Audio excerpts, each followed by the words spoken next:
ভারতে বসে হাসিনা দেশে বিশৃঙ্খলা সৃষ্টির ষড়যন্ত্র করছে, বললেন হাফিজ। এদিকে শেখ হাসিনার ফাঁদে পড়ে আরও ক্ষয়ে যাচ্ছে আওয়ামী লীগ। এবং সর্বশেষ জানাবো, শিগগিরই আয়নাঘর পরিদর্শনে যাবেন প্রধান উপদেষ্টা। শুনছিলেন সংবাদ শিরোনাম, এবারে বিস্তারিত।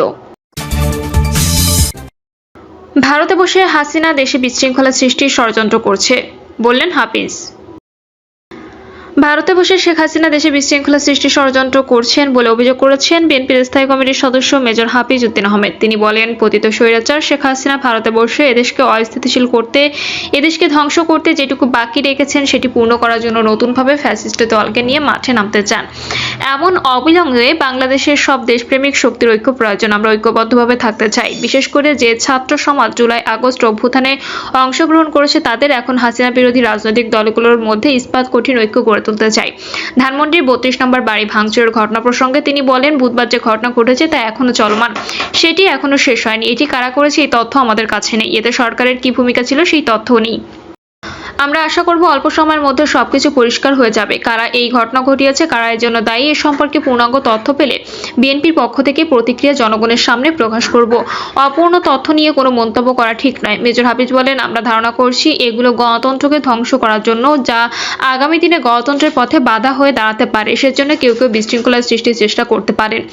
বিশেষ করে প্রতিবেশী রাষ্ট্রের হস্তক্ষেপ আছে কিনা তা জানার চেষ্টা করব। তিনি বলেন, এখন নির্বাচন হলে বিএনপি বিজয়ী হবে।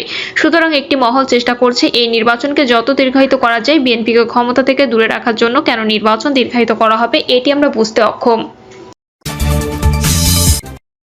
শেখ হাসিনার ফাঁদে পড়ে আরও ক্ষয়ে যাচ্ছে আওয়ামী লীগ। শেখ হাসিনার ফাঁদে পড়ে দিন দিন আরো ক্ষয়ে যাচ্ছে আওয়ামী লীগ। অতীত কর্মকাণ্ডের জন্য অনুশোচনা না করে এখনো বিদ্বেষ ছড়ানো উস্কানিমূলক বক্তব্য দিয়ে চলেছে শেখ হাসিনা, যা খুব অসন্তোষ বাড়াচ্ছে জনমনে। ফলে দেখা যাচ্ছে প্রতিক্রিয়া তা ক্ষতিগ্রস্ত করছে আওয়ামী লীগকে। গত বছরের ৫ই আগস্ট ছাত্র জনতার অভ্যুত্থানে ক্ষমতাচ্যুত হন শেখ হাসিনা। প্রধানমন্ত্রীর পদ থেকে পালিয়ে গিয়ে ভারতে আশ্রয় নেন তিনি। এখনো সেখানে অবস্থান করছেন। ক্ষমতাচ্যুত হওয়ার পর থেকে বিদেশে বসে বিভিন্ন ধরনের উস্কানি ও বিদ্বেষপূর্ণ বক্তব্য দিয়ে যাচ্ছেন শেখ হাসিনা। ফোন কল করে দেশ বিদেশে অবস্থান করা দলের নেতাকর্মীদের সঙ্গে কথা বলেছেন। ভার্চুয়াল মাধ্যমে বিভিন্ন দেশে দলীয় কর্মসূচিতে বক্তব্য দিচ্ছেন। নেতাকর্মীদের সঙ্গে তার কথিত এসব ফোনালাপ ফাঁসও হয়েছে, যেখানে নেতাকর্মীদের উস্কে দেওয়ার পাশাপাশি জুলাই আগস্টের আন্দোলনকারীদের বিরুদ্ধে জিঘাংসা ছড়াতে দেখা যায় তাকে। দীর্ঘদিনের স্বৈরশাসন এবং ছাত্র জনতার আন্দোলন দমনে যে দমন পীড়ন ও নির্যাতন এবং হত্যাকাণ্ড চালানো হয় তার জন্য এখনো পর্যন্ত তিনি জাতির কাছে ক্ষমা চাননি। এমনকি এর জন্য তার মধ্যে কোনো অনুশোচনাও নেই, যার প্রকাশ তার বক্তব্য বিবৃতিতেও বিন্দুমাত্র উঠে আসছে না। শুধু তাই নয়, কথাবার্তা বলার ক্ষেত্রে তার মধ্যে কোনো সতর্কতা লক্ষ্য করা যায় না। আলোচিত 111 সরকারের অধীনে অনুষ্ঠিত নির্বাচনের মাধ্যমে 2008 সালে ক্ষমতায় বসেন শেখ হাসিনা। বিভিন্ন দলের ঐক্যমত্যের ভিত্তিতে প্রতিষ্ঠিত তত্ত্বাবধায়ক সরকার ব্যবস্থা বিলোপ করে তিনি 2014 সালে নির্বাচন আয়োজন করলে তা বর্জন করে বিএনপি, জামাত সহ বেশিরভাগ রাজনৈতিক দল, যা কুখ্যাতি পায় বিনা ভোটে নির্বাচন হিসেবে। এ ধারাবাহিকতায় জনমত ও বিরোধী দলগুলোর মতামতকে বৃদ্ধাঙ্গুলি দেখিয়ে তিনি 2018 সালে ও 2024 সালে করেন বিতর্কিত নির্বাচন, যা কুখ্যাতি পায় যথাক্রমে রাতের ভোট ও ডামি নির্বাচন হিসেবে। এভাবে টানা ক্ষমতার আসনে অধিষ্ঠিত থাকতে তিনি বহু রাজনৈতিক নেতাকর্মীকে ক্রসফায়ারে হত্যা, গুম, নিপীড়ন করেছেন বলে অভিযোগ রয়েছে। এছাড়া উন্নয়নের আড়ালে দেশকে 18 লাখ কোটি টাকারও বেশি পাচার বা লুটপাট করা হয়েছে বলে বিভিন্ন প্রতিবেদনে উঠে আসছে।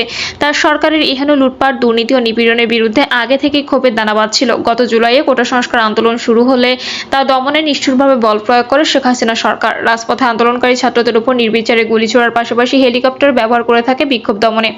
এতে ছাদে খেলতে যাওয়া শিশু থেকে শুরু করে বারান্দায় বাবার কোলে থাকা শিশুও গুলিতে প্রাণ হারায়। সরকারি হিসেবে জুলাই আগস্টের আন্দোলনে পুলিশরা, বিজিবি ও আওয়ামী লীগের ক্যাডারদের হাতে প্রায় 800 মানুষ হত্যাকাণ্ডের শিকার হয়েছে। তবে আন্দোলনকারীদের হিসাবে এ সংখ্যা 2000-এর মতো। শিশু, নারী থেকে শুরু করে নিরীহ জনতার উপর হাসিনার সরকার খড়গহস্ত হয়ে আন্দোলন তুঙ্গে ওঠে। যোগ দেয় দলমত নির্বিশেষে সব শ্রেণী পেশার মানুষ। গত বছরের 5ই আগস্ট লাখো ছাত্র জনতা রাস্তা নেমে এলে শেখ হাসিনা ভারতে পালিয়ে যান। তার আগে পরে পালিয়ে যান আওয়ামী লীগের অনেক নেতাকর্মী এবং সাবেক মন্ত্রী এমপিরা। গায়ে ঢাকা দেন দলটির দেশে থাকা নেতাকর্মীরা। হাসিনা সরকারের পতনের পর 8ই আগস্ট নোবেলজয়ী অর্থনীতিবিদ ডক্টর মোহাম্মদ ইউনূসের নেতৃত্বে গঠিত অন্তর্বর্তী সরকার জুলাই আন্দোলনে সংঘটিত হত্যাকাণ্ডের বিচারের ঘোষণা দেয়। এদিকে আন্দোলনকারীদের উপর সশস্ত্র হামলা ও হত্যার অভিযোগ কেন্দ্র থেকে শুরু করে জেলা, উপজেলা, ইউনিয়ন, ওয়ার্ড পর্যায় পর্যন্ত আওয়ামী লীগ ও এর সহযোগী সংগঠনগুলোর অভিযুক্ত নেতাকর্মীদের নামে মামলা হতে থাকে।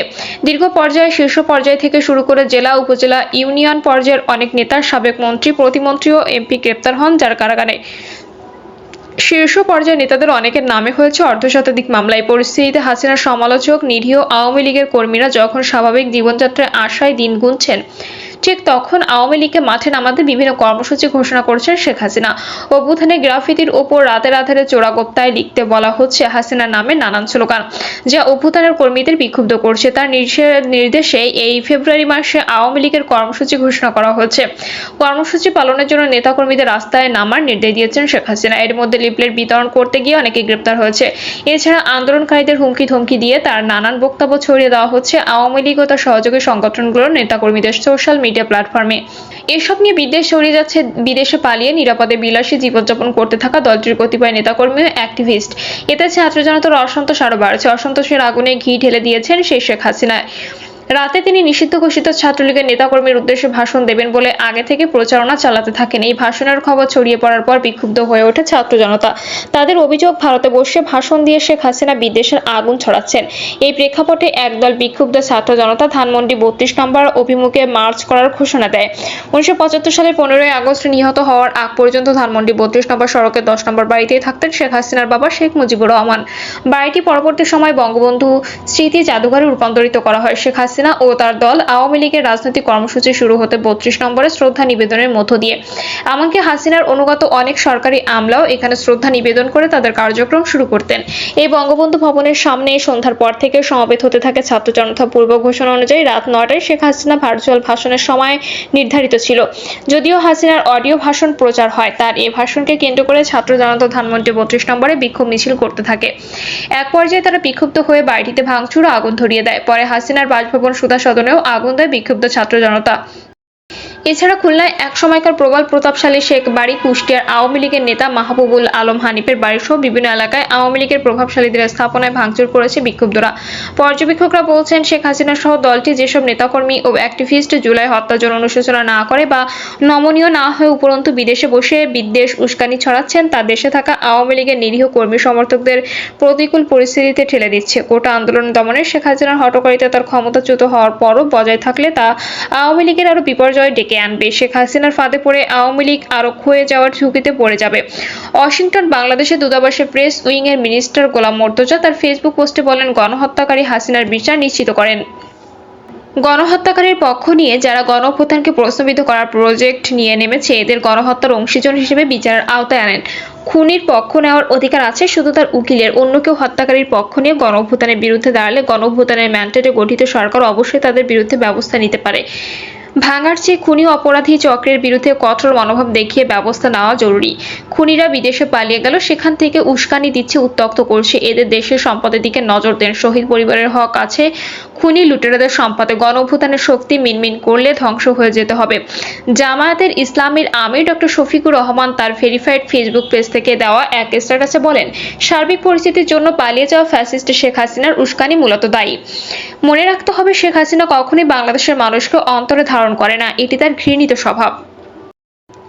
প্রিয় দর্শক, এই ছিল এখনকার সর্বশেষ সংবাদ। আপডেট সব সংবাদ পেতে চ্যানেলটি সাবস্ক্রাইব করে বেল আইকনটি ক্লিক করে রাখুন।